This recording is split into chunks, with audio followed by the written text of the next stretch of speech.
For the Democracy Day celebration, let's talk to public affairs analyst Ahmed Mustapha Tijani, who just is live from Osun State.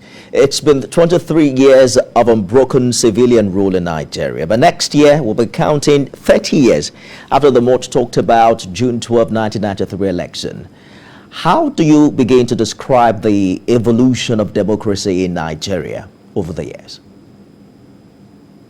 Honorable, thank you for having me here. I think that we've come a long way as national democracies. We have come a long way. It's been, like you said, 23 years of uninterrupted democratic growth, and that is something that is truly worthy of celebration. We've started this democratic process time and again and had it interrupted before people began to even feel the effect of democratic system of government. On not once or twice, two occasions has Nigeria attempted to reinstate the democratic group, and it has been sharply aborted by the military coup.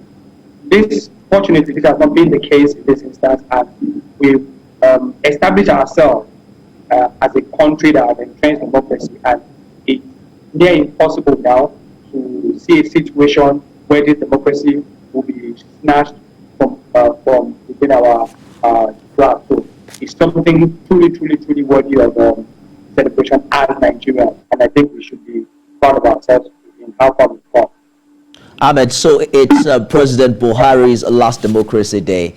As president, by next year, we expect to have inaugurated yet another president. But he's talking a lot about his commitment to free and fair election and ensuring that whoever emerges through a process that is worthy of some accolades, so to speak. He's also have now made mention about the workings on the Electoral Act. How much hope and optimism do you have going into next year elections, given the new act that Nigeria will now have to vote with?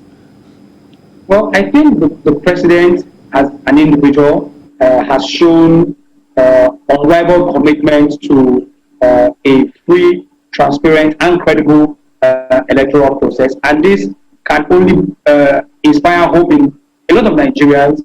And if you notice the trend, these elections in 2023 is perhaps going to be the biggest in the history of this country, and the influx of new voters into the electoral process is testimony to the fact that people now know that there's a lot more trust in the electoral process and that their votes are going to count. I think a lot more Nigerians are becoming consciously aware of the need to exercise their democratic rights of electing leaders, and so this can only portend good for Nigeria, both in, developmentally and democratically, as we forge ahead as a country.